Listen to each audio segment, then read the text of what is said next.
Hello, and welcome to the Vertical Distinct podcast.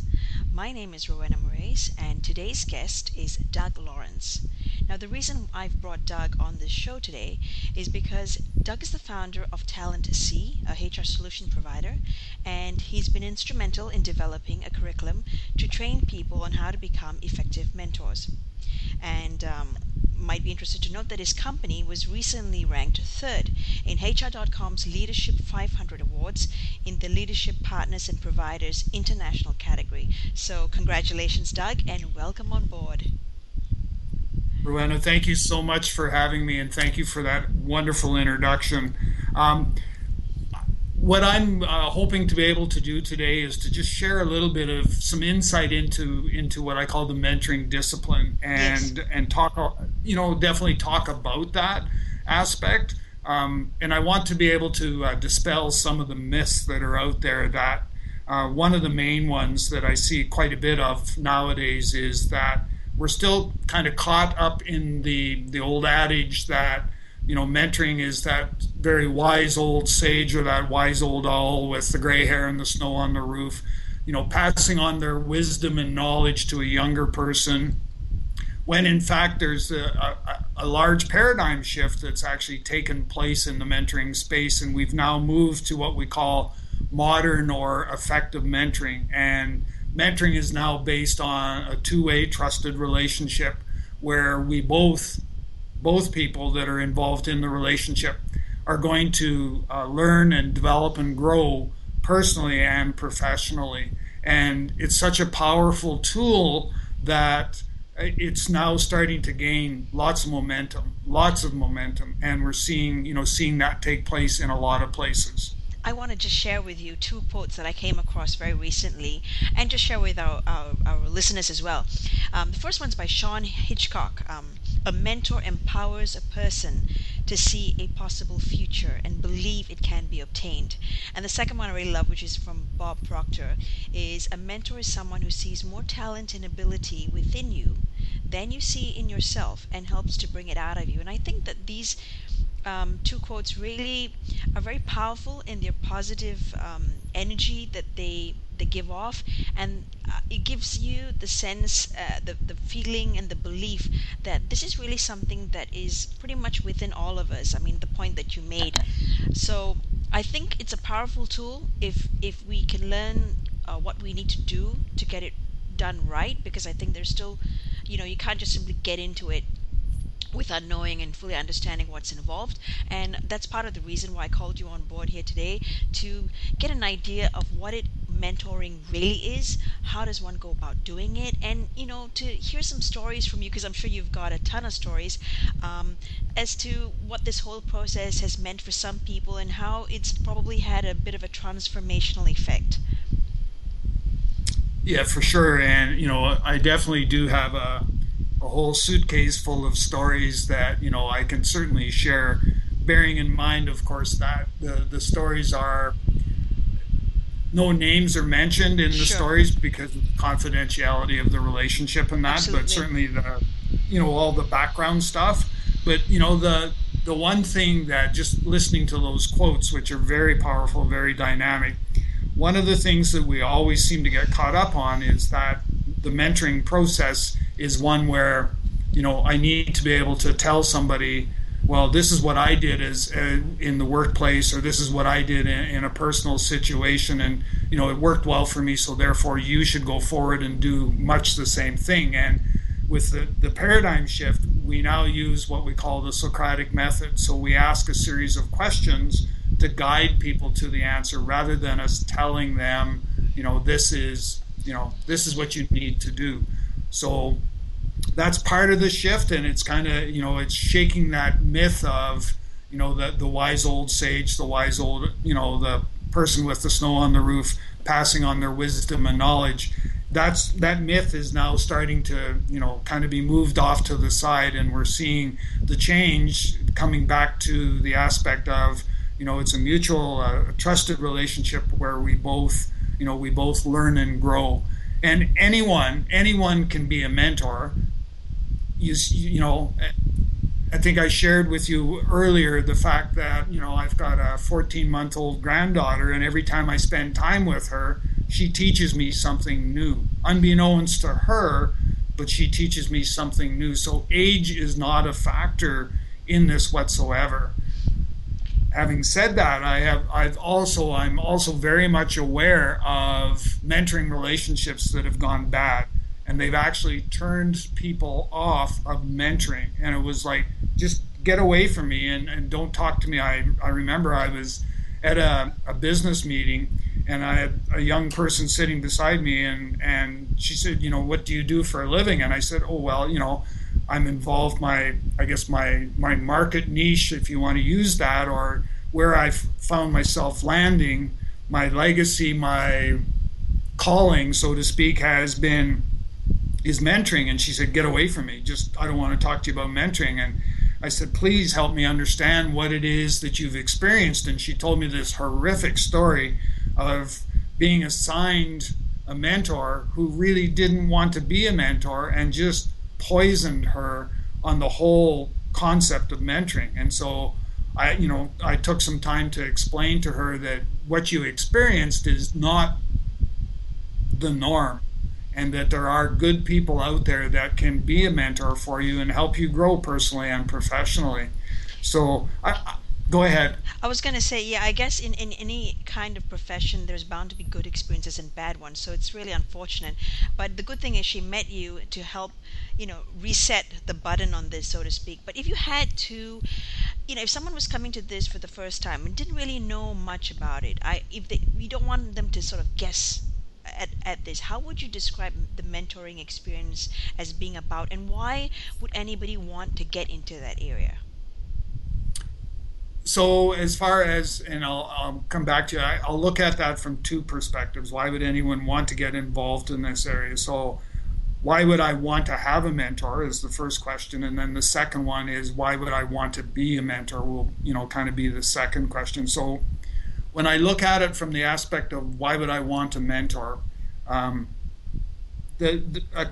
of the main reasons that I see, and this goes, I actually, this morning was going back through and looking over my countless hours of mentoring, because I have to log my hours and everything else to maintain my certification.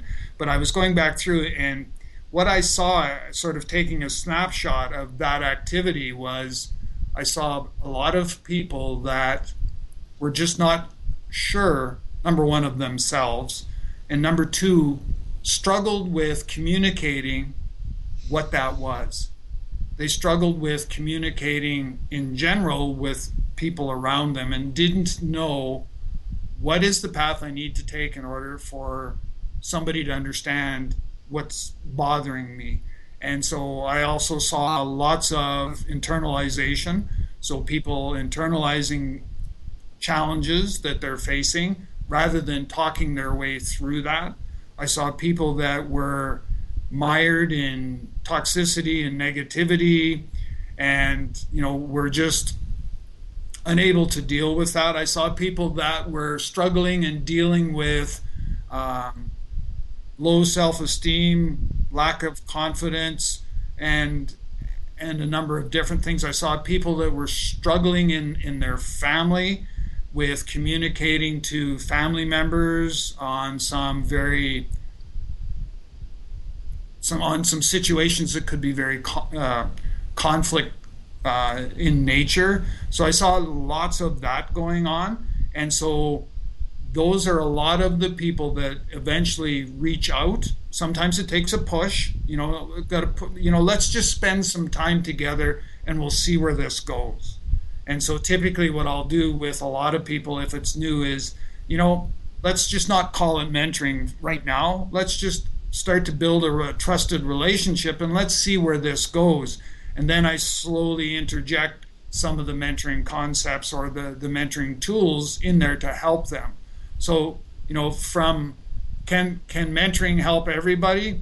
Yes, it sure can. It can help you in your personal and your professional life, but it's not about somebody actually telling you what to do. It's somebody that knows the questions to ask to guide you to the answer, so that you end up owning the outcomes and you're actually accountable for things that take place. So that's that part. Why should I? The second question was, why should I really truly want to be a mentor? If you're passionate and you love people, mentoring is a place for you. And there's training programs out there. Of course, we offer one as well, but that can provide you the tools to help you be successful as an effective mentor. And so, we'll take you through the process about building trusted relationships, about effective communication, about, understanding personality and communication styles. We'll go through all of that to help prepare you. But here's the beauty of this is when you make that decision in your heart and your soul that you want to go down the path and become a mentor, you're going to acquire transferable skills that will serve you well, not only in your professional life, but they will serve you really, really well in your personal life. And I look at, the relationship that I have with my wife, that because of the journey that we're on, we have drawn so much closer because we actually can communicate effectively with each other, that it's almost like we've gained that innate ability to be able to think almost the same. But we can communicate. We ask each other, we challenge each other, but we do it in a respectful manner. And we're always, using the Socratic method to ask questions to help us each other critically think our way through things. Okay, two questions now. Listening through the stuff that you just mentioned about, going through all of those, well, potentially negative situations. The thing that crossed my mind is the person who is going to be mentored really needs to be open to the idea of mentoring. It's not something that somebody could just, push somebody into and say, look, you need some mentoring here, go take up a couple of classes. The desire has to come from within, right? And it won't work otherwise. Obviously not. Yeah, and I've had people. I do some mentoring with at-risk youth, and the last cycle. So the organization that we work with, they put them through. I think it's a 43-week cycle, and they're treated like employees. They come and they have to punch a clock, and they go through. It's trying to teach them real life skills so that when they graduate from the program, they can have a job to go to, and they understand that you have to show up for work, you have to punch a clock, and you have to show up. So going through that, but part of the process that we go through we have a mentoring program that's part of what they offer, and part of it is we assign mentors to work with these apprentices. And the person that I was matched with last cycle, we didn't connect, could not connect. There was that wall. I was not able to build the trusted relationship, and as a result, he ended up searching out somebody else. Actually, the head of the program, he ended up going to that particular person to be able to build some sort of relationship. Was it a rock solid, trusted relationship? No, but it was a relationship of some sort that was, for the most part, meeting his needs. But when I look at it from, where I was coming from, we never connected. So, Right. there's examples of that. I want to share a story with you of a situation that took place. And this goes back a little while, but this was a young professional that was referred to me by the local Human Resource Association here. And they said, this individual is trying to get out of where they are, and they said, we'll let her tell you the story, but she's trying to get out of where she is and is, job hunting basically, and trying to, find a new home to go to for a job, but isn't having much success. Would you mind spending some time with her? And so, long story short, I Said sure. So they introduced us, and I said, let's set up a time to, to get together, and we'll have a coffee, and we'll talk about that. But in the interim, send me your resume, and I'll take a look at it. Oh, just Well, quick question before you go on. yeah, So at that point, was she? There's a lady, right? yes. So did she know that this was a potential mentoring exercise, or what did she think that this was going to be? She knew that this was somebody that was going to help her with her job hunting. Oh, okay. Yeah, Okay. All right. and that and people had, I think, the people that did the referral from the HR association said that he's done quite a bit of work with university students, helping them with their resume, preparing for interviews and stuff. So we think it'll probably be a good fit. So, Okay. and that's a good question, because going into that, I thought initially that this was just going to be job coaching and it wasn't going to end up evolving into what it did. And so, so that's a good question to sort of set the stage for us. But so she sends me the resume, and as I'm going through and reading it, there's this aura of negativity, of negative energy that's being given off by the resume, and I'm thinking, oh my gosh, it's no wonder that this poor person can't get anyone to be interested in even wanting to sit down and interview her, because Yeah. Give me an I wouldn't, idea. I wouldn't. Give me an idea. When you say Sorry. there's negative energy, can you say specifically what was it phrases she used? The way what was it? It was a combination of that, yes, but there was also, and it's until you've experienced it, it's hard to describe. But the resume itself picked up her negative energy somehow, and I could feel that, I could sense that. Right. And it was, yes, some of the phrases and the wording and stuff in there, we needed to definitely change that. Excuse me. But for the most part, there was this aura around that. Okay. It's and I think of it from the aspect of when you walk into a room, you will detect. Yes, it's an almost physical feeling, isn't it?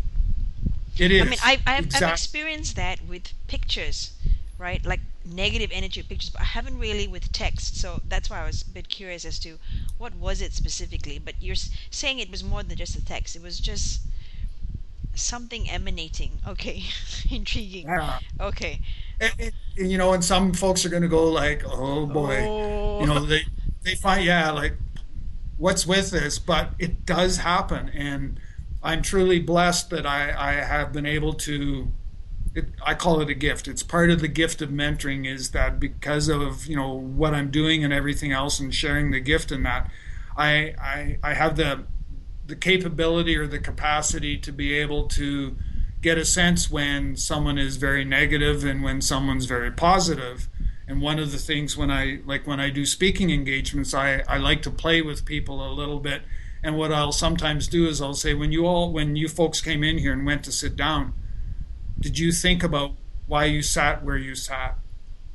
And one of the things I like to suggest to people is that negative energy people attract negative energy, positive people attract positive, because a positive person doesn't want to be anywhere near someone who's very negative. So look to the person beside you and ask yourself, are they negative or positive? Because that's where you sat. oh gosh. So, you know, Yeah. Yeah. Okay. so it's kind of, it's an interesting thing to start to look at. And as an effective mentor, that's one of the things that you have to be aware of is, I'm sitting down to have a conversation with somebody, and is there a negative or a positive energy aura that is following them? And if so, how do I tap into that? And if it's negative, what are the things that I need to do to be able to kind of, as I call it, peel back the onion skin, or peel back the covers and look underneath to sort of see what's the root cause for some of that taking place. So I want to take us back to my young professional colleague with the resume giving off the negative energy, and so we get together and we have a discussion, And one of the first things that very clearly jumped out was that she was working in a very toxic, negative energy type of environment. And every time she would try to climb to the top of the vortex, the negative energy vortex, and try and pull herself out, someone was down below, it was pulling her back down into it. And she just, for whatever she tried to do, she could not get outside of that. And, it was obviously having an impact on her professional life because everything that she did was being challenged by her supervisor. It was never good enough. And I understand why, because of, she was negative. So when she put something together, it wasn't her very best effort. It was enough to get by. And so, there were productivity issues and all that stuff. But the big thing was that this was having an impact on her personal life as well, because she was taking this stuff home, and she was recently married and working on building a relationship, didn't know how to share it with her significant other, and there were a number of different challenges.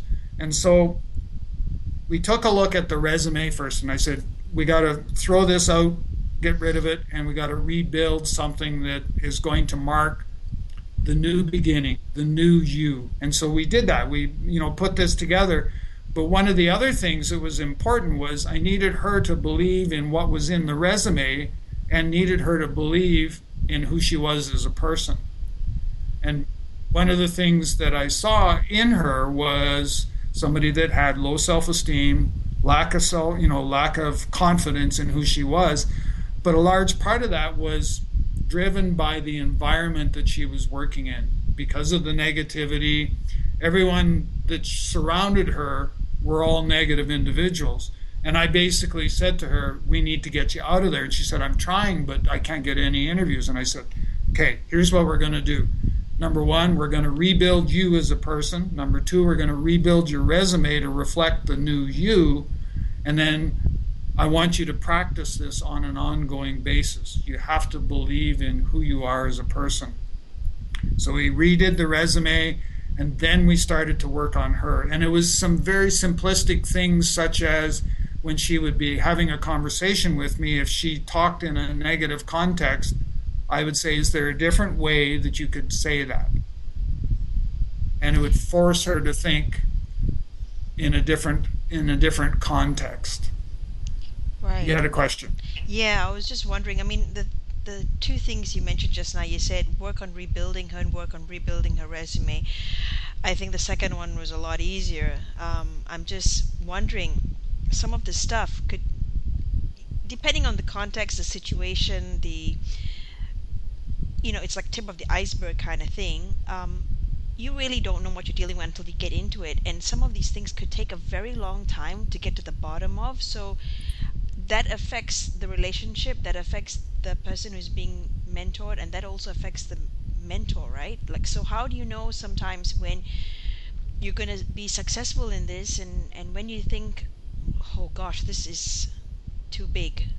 Like, I mean, is there such a thing, too big, or is everything doable? I personally haven't encountered, and before I say this, I better double check, run quickly through things. I don't recall anything that I would say that was too big. Right. And I personally don't want to know before I go into meeting someone. I don't want to know the history. You mean And you want? part of that is Okay. I if you and I were going to get into a mentoring relationship, I don't want to know why you're coming to me, other than I think I need a mentor. Because Okay. here's the danger: is that if you're not disciplined as an effective mentor, if you're not disciplined, you will take preconceived baggage with you into the relationship. Oh, okay. And right? So what I try to avoid, even when I work with organizations and they bring me in to deal with let's say we're going in to do a culture assessment, for lack of a better choice of words. I don't want to know, excuse me, I don't want to know what's gone on that's resulted in you bringing me in. I'm going to find out on my own. And Right. I'm So going to, that was a yeah, question I was going to ask you. So you don't want to know at the outset, but that's a question that you will get to the bottom of during your during the process itself. Then. yeah, Okay. yeah. So okay. Um, in any sort of in your experience with all the past mentoring work you've done, um, what would the hardest or the most challenging mentoring exercise? How long would that take before you start to see significant results? I can give you an example of one where I didn't see any results and I spent a lot of time. Okay. And a large part of it was an organization, and I had gone in and I to find out what was the problem. I'd gone in and I'd interviewed 20 people and I built trusted relationships in that confined time period of an hour to an hour and a half. I built a trusted relationship with pretty much everybody that was in that group of 20. And the idea was that it was a work environment of negativity and toxicity. It was literally riddled all the way through it. And of course, with that, you have some people that are bullies, and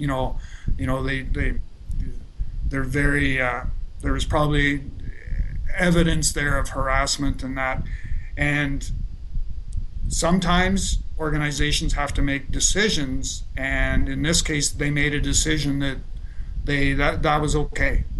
We were just going to, we made a few changes and we're just going to leave well enough alone, because to do what they needed to do was going to be a massive shakeup, and there was going to be job loss and a number of things, and they didn't want to go there. And what they said to me was, we're just going to postpone any activity of having you come back in and do anything else. Because I had done some group mentoring and done lots of one-on-one mentoring, and I had seen some positive steps forward, but every time we go two steps forward, we go one backwards because of the negativity and toxicity in the workplace. And so they just said, our culture here is that we don't terminate people. And I went, oh, that's not a good thing. Because sometimes it's like Jim Collins' Good to Great, where he talks about the right people in the right seats on the bus. Sometimes there aren't any seats on the bus for certain people, and that was the case in this situation. And that was the one situation where it didn't matter what I tried to do or wanted to be able to do. It started at the top, and they weren't interested in going there. So that's probably the only one that I can think of that we couldn't make the inroads.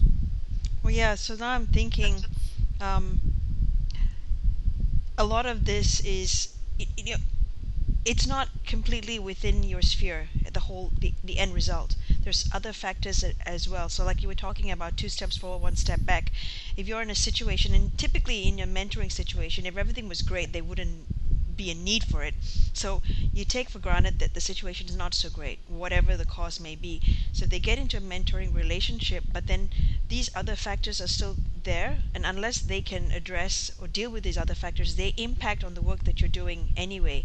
So that's something to keep in mind as a mentor and as somebody who's being mentored.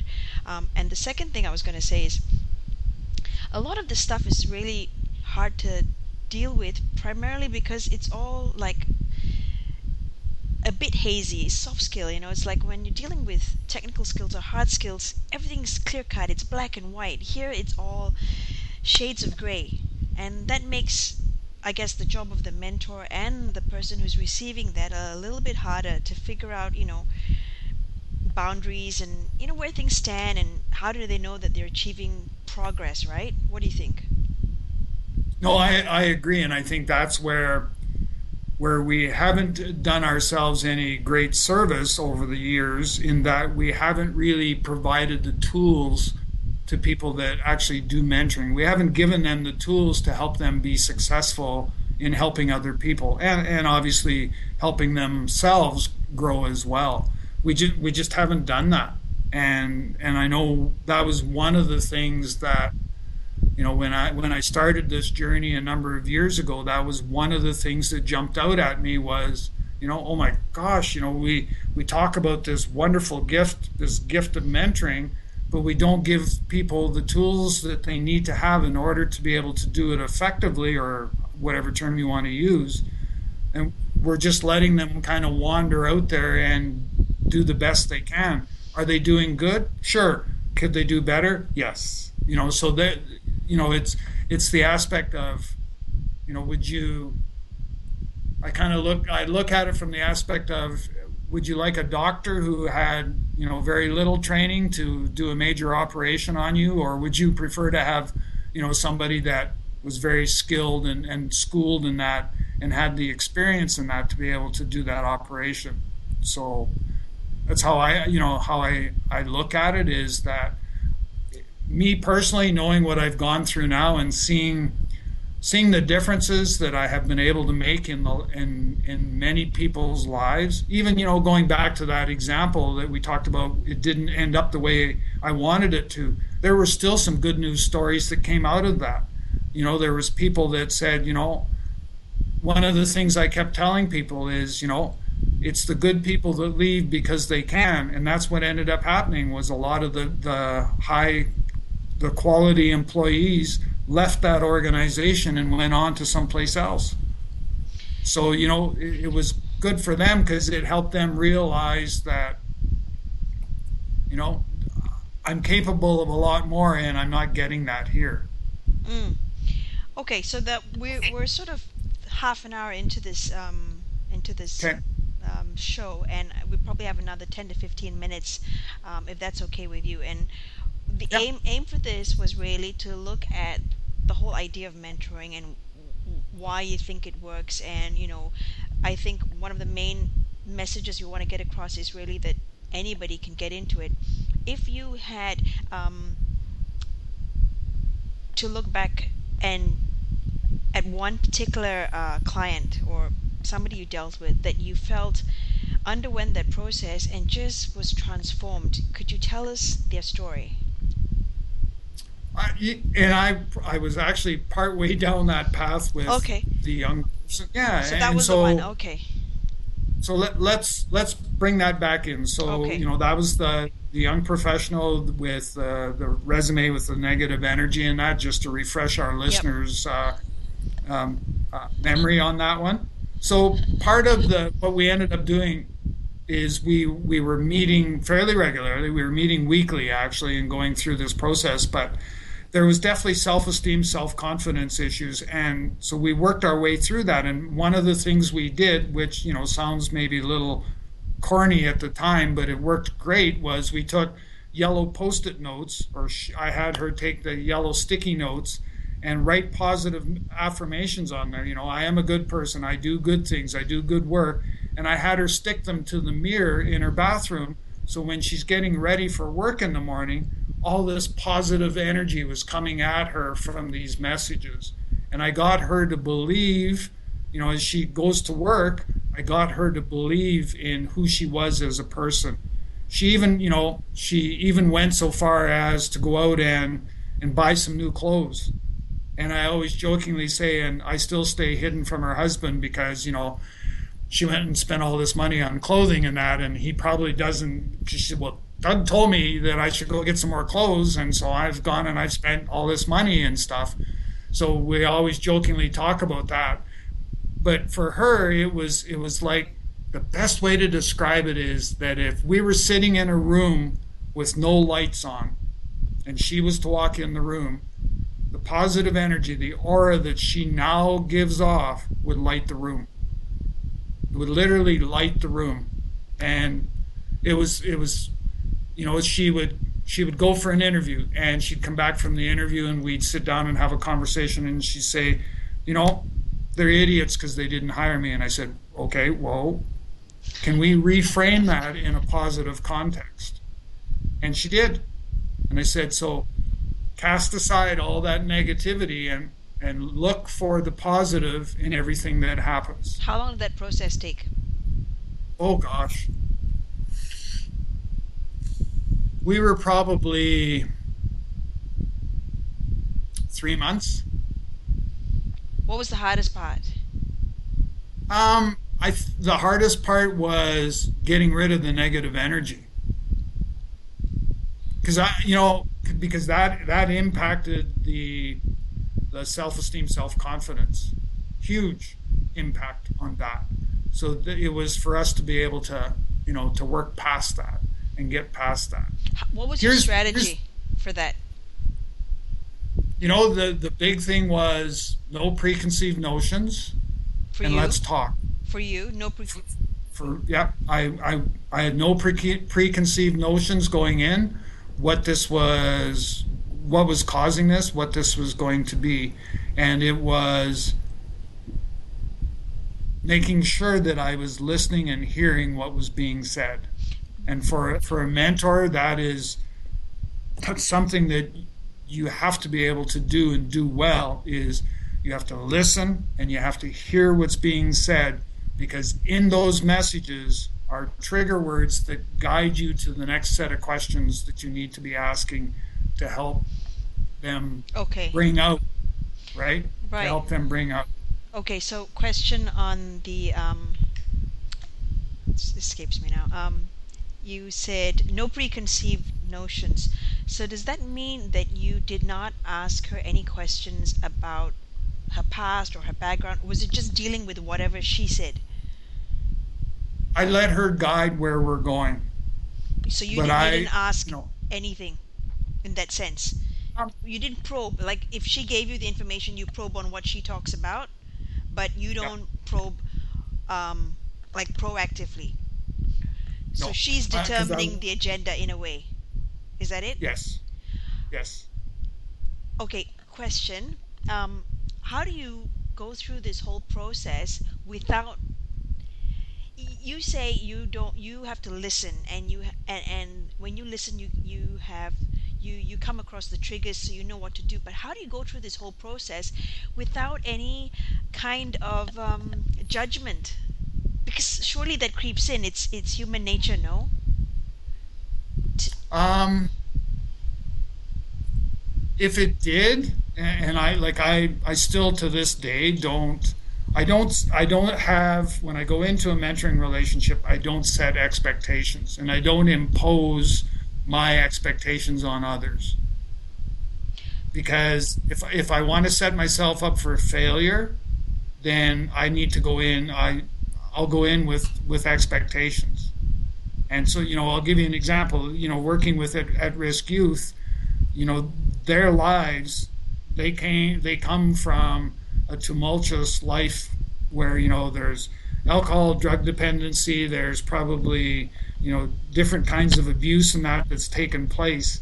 I can't go in with any preconceived notions about that. or They're expectations. or expectations. So You're right. what does that mean really, that you go in and you just kind of go with the flow? Is that what that For the means? most part, yeah, yeah. For the So most part, but you as a mentor, don't you have certain goals? Like you want to go in and know that you're going to succeed at some point, but um, if you don't have those kind of expectations of what it is that you're going to do, how does that work then? so the goals are something that you and I would put together, right? Okay. So it's so Right. we work our way through that. Part of it is, here's what I'm hearing as we've been talking. Here's what I'm hearing. Help me understand if this is how you see things. And so it could very well be, I'm getting a sense, I'm getting a feeling that you don't believe in yourself as much as I believe in you. And they'll go, well, yeah, kinda. I said, well, help me understand a little bit more about that. And so we kind of go through that process of, and sometimes it's baby steps. It's just little bits at a time. But the biggest thing that for anyone to be successful, and I've already given you a really good example where that didn't happen for me with, the young lad from the last cycle, is you must build a trusted relationship. As soon as trust is in place, the floodgates shall open. Open. Okay. And that's key. If you can't build the trust, and that by itself, when I look at the three phases of the relationship process in the mentoring discipline, phase one is the trusted relationship. Phase two is learning and development, and phase three is maintenance. I mean, that's a whole nother conversation that we can have, but that's the three phases. And if I can't get past the first one, the trusted relationship, and that takes work, that doesn't, most of the time I can do that in one or two meetings, but I have had some, obviously, one that we didn't hit that, but I've had some that, may take three or four meetings to be able to build that trusted relationship. And it requires a degree of vulnerability on the part of the mentor because, Absolutely. right, you got to share some of your own personal stuff that, to be able to share that with the person you're spending time with in order for them to see, okay, well, Yeah. yeah, they're human too, right? Yeah, absolutely. So now I'm thinking about this and seeing perhaps there are parallels with being a psychologist. So how is this different? Um, well, obviously a psychologist, and I have a document that I've put together that talks about the differences between coaching, mentoring. I think it's a life coach and a counselor, which would be a psychologist, and it breaks it all down in there. But obviously, with a psychologist, I'm going to hand off to a psychologist if all of a sudden I'm getting a sense that somebody is suicidal, somebody is suffering from depression, any of those, we'll call them mental challenges for lack of a better choice of words, that Okay. my obligation as a certified mentor is I can't fix the world, but I have a whole resource pool that I can go to, that I can hand off to and say, I have a person I'm spending time with, and I think that they would benefit from spending some time with you. Would you be willing to take them on?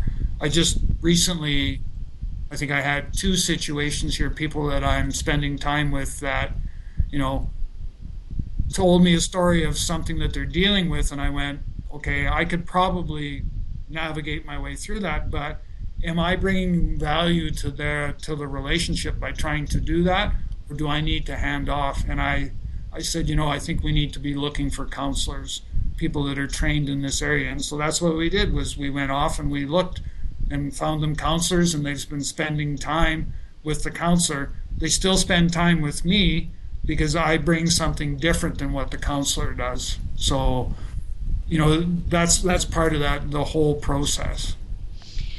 Well, this whole conversation could go on for a very long time. It's been excellent talking to you. I don't want to keep you for too long. We've been about 45 minutes.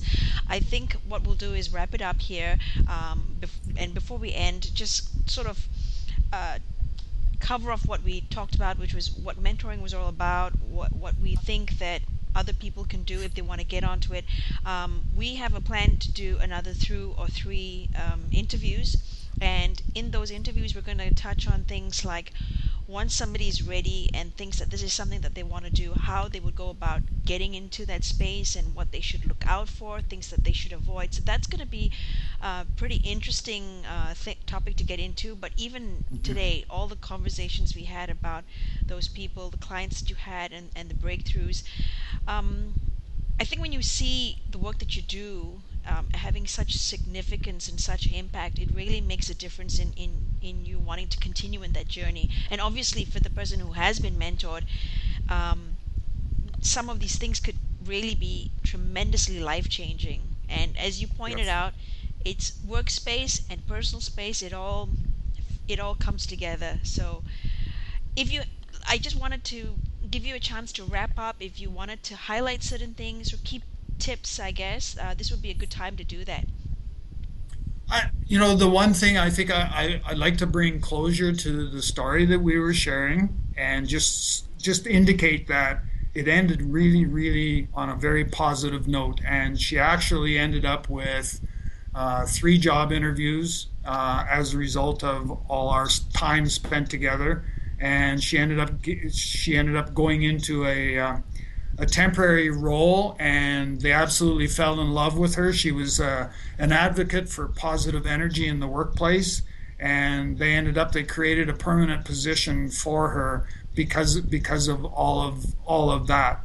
And so her and I were now in what we call the maintenance mode of a mentoring relationship, Okay. and we'll talk about that another day. But so for me, the big thing to sort of wrap things up, is that mentoring is truly a gift. It is a gift that you get to share with other people. It's a gift that two people share with each other.